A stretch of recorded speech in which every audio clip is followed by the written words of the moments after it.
Welcome to I Can See That!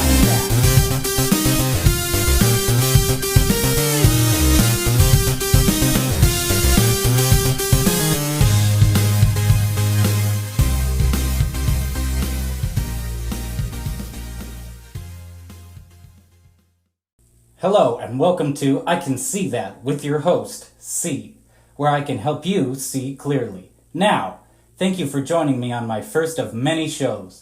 We will be discussing topics such as music of various genres, bands or person-specific, Michael Jackson, Freddie Mercury, maybe James Hetfield, who knows. We will also talk about gaming. It could be, video games or even tabletop. But I do play a little PlayStation and some Nintendo, and I guess we can touch on Xbox sometimes. But anyways, it should be pretty fun. I'm also a father of 3 kids, so yay! I definitely have to talk about my kids. They're crazy and they're a lot of fun for sure. I'm going to have a lot of guests on this show, so I can't wait to hear your stories about your kids and, the music you like, the video games and all that. So I definitely have a guest coming up this first segment. But anyways, I also wanted to mention that I am a Suns fan, so when things start moving for them, I may have a few words, but not too many. This isn't really a sports show, but I do love those guys, but they grind my gears.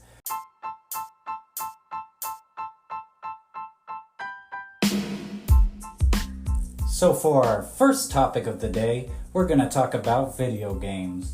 And maybe it's a little bit of old news, but I've been still stuck on Elden Ring.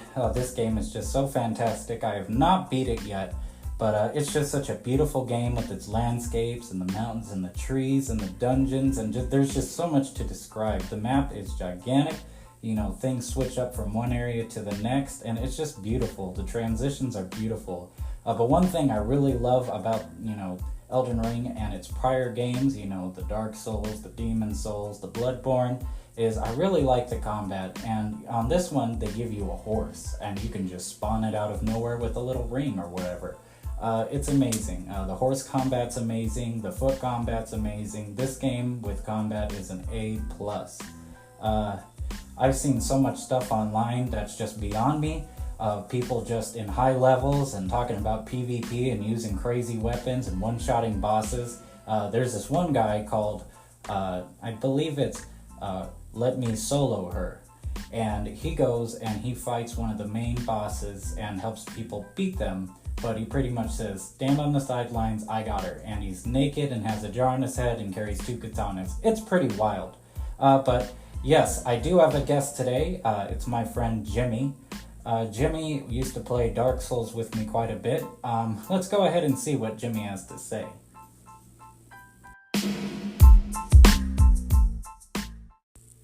Hey Jimmy, so can you go ahead and talk about Elden Ring, Dark Souls, Demon Souls, something like that? I think I'll just talk about Dark Souls 3 and just how shit certain aspects became. Like the power stance that was pretty good in Dark Souls 2, which just became terrible.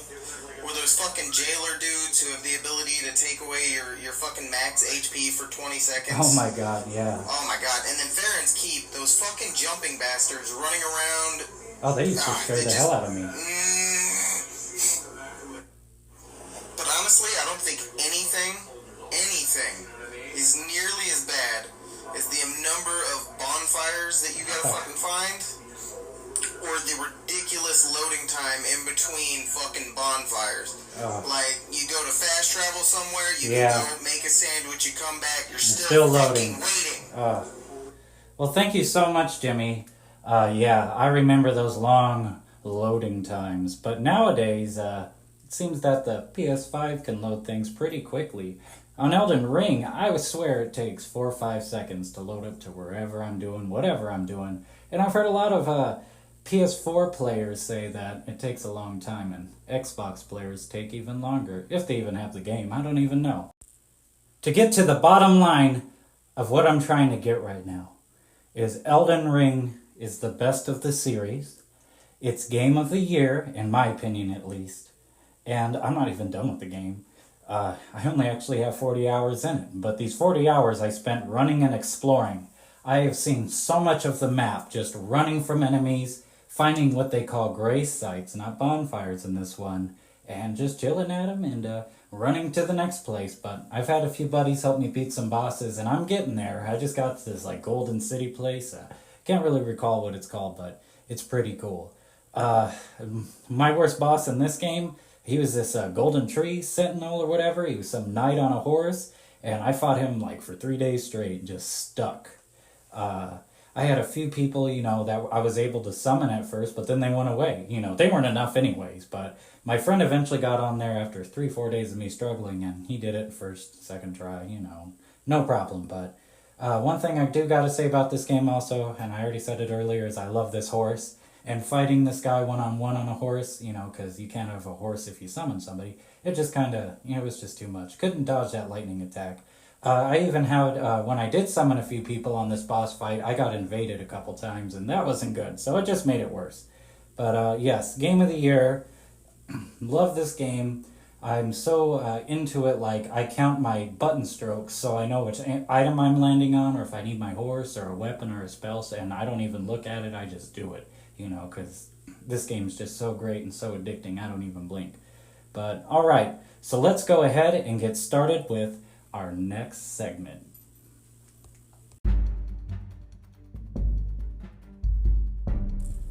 Alright, on to the second part of our show. We are going to talk about music. Now, I love rock and roll, I love metal, I don't really love disco, but I like classic rock. I like a lot of different music, lots of different genres. But I'm not a big country kind of guy. But today, we're going to talk about a rapper named Logic. Now, Logic's been around for a little while. I don't know if you've heard of him or heard his music before, but I discovered him about 2 years ago in the Eminem song Homicide. I think it was his, and maybe M was featured. It doesn't matter. It's a phenomenal song. If you haven't heard it, look it up. Eminem, Logic, Homicide. But anyways, I really feel like his flow, Logic's flow, is nearly untouchable. His beats are chill. I understand he makes them maybe by himself, maybe with some friends, but they're chill, great transitions, cool little, effects in the background. I just can't get enough of his music. So once I heard the one song, I started listening to all the songs. So I just love Logic. Why I'm bringing him up is because he has a new album called Vinyl Days. It is dropping this Friday, June 17th. I'm recording this on Wednesday, June 15th. So I haven't heard the album yet. I've heard a few songs that he released, already for that album, and they're pretty darn cool. Really like Tetris for sure.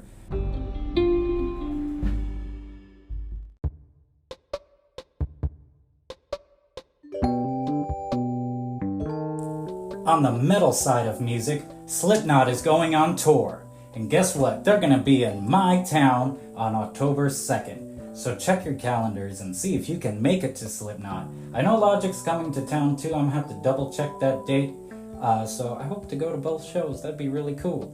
I've seen Slipknot actually 4 times. I went with my friends 3 times. And the 4th time I took my dad. I know that sounds a little crazy, but he had the time of his life.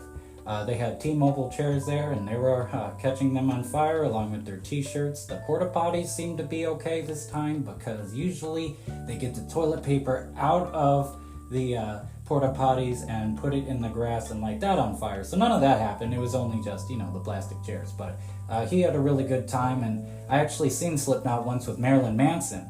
And it started raining during the first band, which was Mice and Mouse. I can't really remember. It's been a while. But it was such a wild show. We were sliding down the grass and the mud. And they were trying to cancel the show. And they ended up not canceling it. And then Marilyn Manson went on. And then, of course, Slipknot. And it was such a good show. I've been listening to Slipknot maybe 8 years now. So I definitely am a fan of their first 2 albums. But I guess they're dropping something new real soon, so I'm going to keep an eye out on that. But what I've heard, the Chapeltown Rag song, oh, that song is so awesome. So we'll have to keep an eye out on what Slipknot's up to lately. Alright everyone, I actually have a second special guest with us today. He's a former bassist of mine, but he still plays little tunes with me in video games once in a while. His name is Ziggy, and apparently he's seen Slipknot on their first tour. So go ahead, Ziggy, take it away. Tell us about the time you seen old Slipknot. Hello, everybody out there in podcast land. It's your old friend, Captain Ziggy Kennedy. I got to see Slipknot in Tulsa, Oklahoma, on the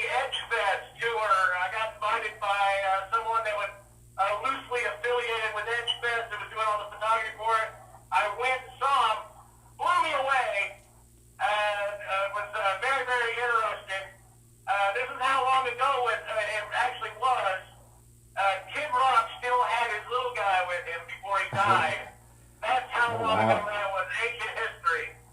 I'll say, I bet it was pretty wild too. You know, did Slipknot play during the day at that time, or was it during the night? Believe it or not, it was like full on during the day. Really? Full on day. Oh yeah, yeah. I mean, it was. The weather was kind of nice. I remember a lot of beers. Let's see. I remember Kid Rock and the guy, the band that did Awesome Kingdom. I remember those guys were there. I mean, this is old because I'm old, and We're all old, Ziggy. We're all old in our own ways. Oh my God. Kid Rock finished out the night. Let me see. I met Bachman from Bachman Turner Overdrive that night. Oh wow, that's cool. And I got to meet shake hands with a lot of the bands that were there, and got to shake Kid Rock's hand in passing. Oh wow. Okay. I got to shake a lot of hands that night because I was loosely affiliated with what was going on, but I was a local musician, and so a lot of my friends were there, and there were things going on, and but there Things was you can't Slipknot. talk about, right? Well, thank you, Ziggy, for sharing. That sounds like it was a lot of fun. I've seen Slipknot actually 4 times, and it was pretty much a riot every time. It's not Slipknot if there's not fire, right? So. That's right. But it was happened during the day, and I kind of felt bad. Must have been hot. It must have been hot. Oh my God! I remember I had on shorts and a t-shirt and sandals, so I can't remember exactly what day it was. Oh, so you weren't heading in the mosh pit. You didn't have your boots on. Oh yeah. No, I was decked out in sandals for stoner comfort. Oh, okay. I mean, Yeah. that's the way you got to go sometimes to get through, the heat and the sun and Slipknot and Kid Rock. But, well, thank you so much, Ziggy, for coming on today. I look forward to you coming on again because I know we got a lot of history and stuff. So. Oh yeah. I'm ready anytime, buddy. All right. I believe in you in this little podcast. Go forth and prosper, sir. Thank you, Ziggy. Thank you. Well, all right. Thank you. Well, that was Ziggy, everybody. He's seen Slipknot once. He's seen Slipknot when they first started and got to shake Kid Rock's hand. How cool is that?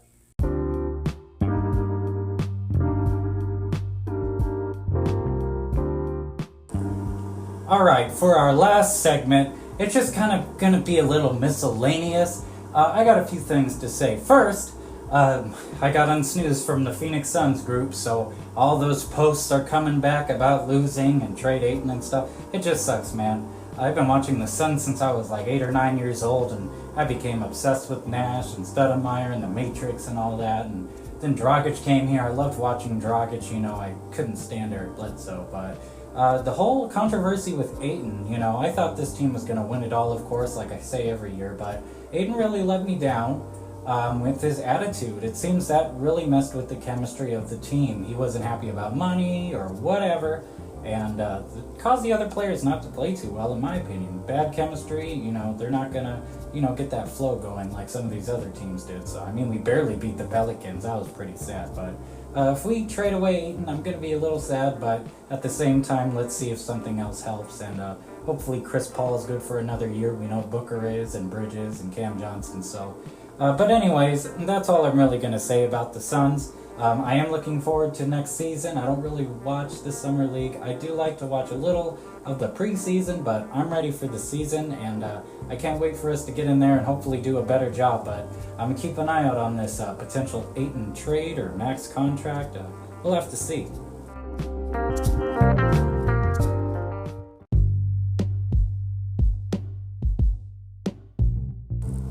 Alright, so a little earlier I said I was going to talk about the Suns, but now I'm going to talk about some other kind of sons, my 2 sons and 1 daughter. That's right, I have 3 kids, ages 4, ages 2, and 1 1-year-old. and they're pretty busy. The 4-year-old's pretty intelligent. He really likes to sit down and play video games, watch TV, and he mainly wants to learn. That's his main passion, is learning.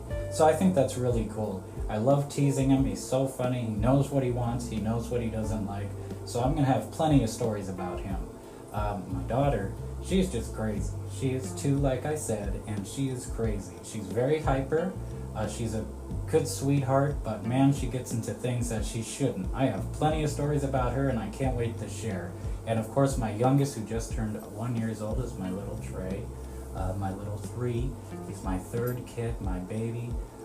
He's so sweet. He should be a Gerber baby. I don't know why he isn't. I guess we should have pushed harder on that, but he's been getting his teeth in and eating real good and starting to talk, so hopefully he'll be walking soon. But not too many stories about him yet, except for being cute and throwing stuff and, just casual little baby stuff, crawling around the house and all that. But the other 2 right now have been wild. So I'd like to have a guest on here, maybe they can tell me some crazy stuff their kids did that maybe are a little older, not just 4 years old, maybe even 14 or something, but we'll see about that. But yeah, definitely can't wait to talk about my kids on here. I'm going to start documenting a little better things they do. We already do a lot of TikToks together and have fun doing videos, so I can't wait to, see the behind the scenes stuff of how crazy they are. Oh boy.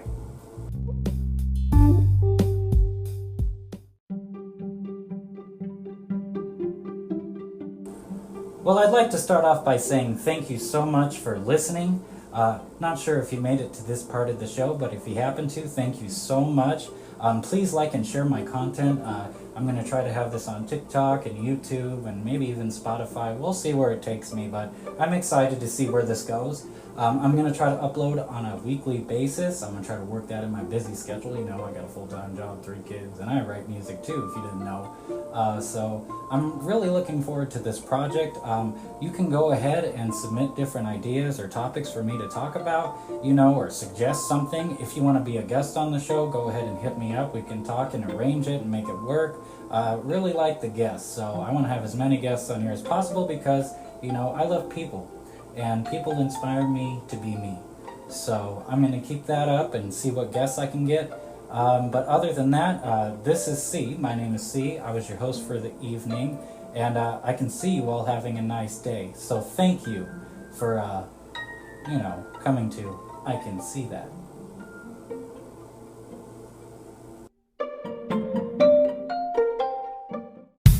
Welcome to I Can See That.